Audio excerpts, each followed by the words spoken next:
commenting. When you turn on the news will depress you. If you don't have Jesus, it'll depress you.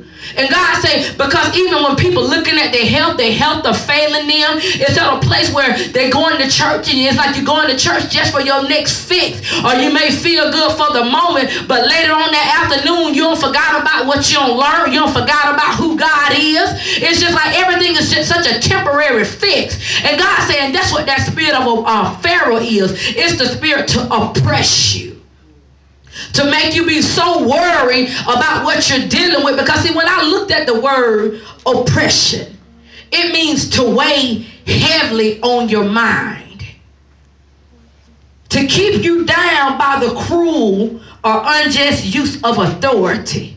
And see, every time you turn around, you hear people say, if it ain't one thing, it's another. After you get over one problem, he got another problem. See, it's the spirit of Pharaoh. Then the other spirit that Pharaoh used is to suppress you.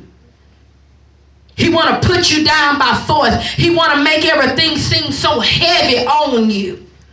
Seem like when you try to pray, it's like something trying to keep you from praying. When you try to sing, something want to stop you from singing, to make you don't want to go around other people, to make you want to feel like you're by yourself, to keep you alone. That's that spirit of Pharaoh.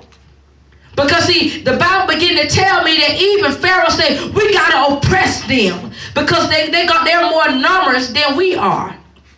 See, when you look at verse 10, it says, come, we must deal shrewdly with them, or they will become even more numerous, and if war breaks out, they will join our enemies, and they will fight against us and leave the country. So they put slave masters over them to oppress them with forced labor. So what is the slave master? That slave master is that person on your job that's giving you a hard time. That slave master is that person in your family that seems like if it ain't one thing, they always bringing you something else. That slave master is that person that when you begin to go out into the grocery store and seem like somebody said, oh, they just ran over your foot and ain't said nothing to you. It's that slave master, that person that just want to run over you. It's that bill collector.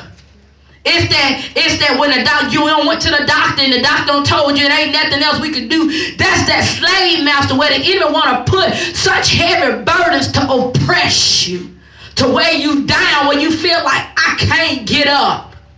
That's the spirit of Pharaoh. Because see, and what it does, it says that even the more he put the slave masters over them and say, work them hard. Work them harder than what they normally would work. But see, how many know that God has a remnant? God has something for everything that the enemy try to do to us. God got a way out of no way.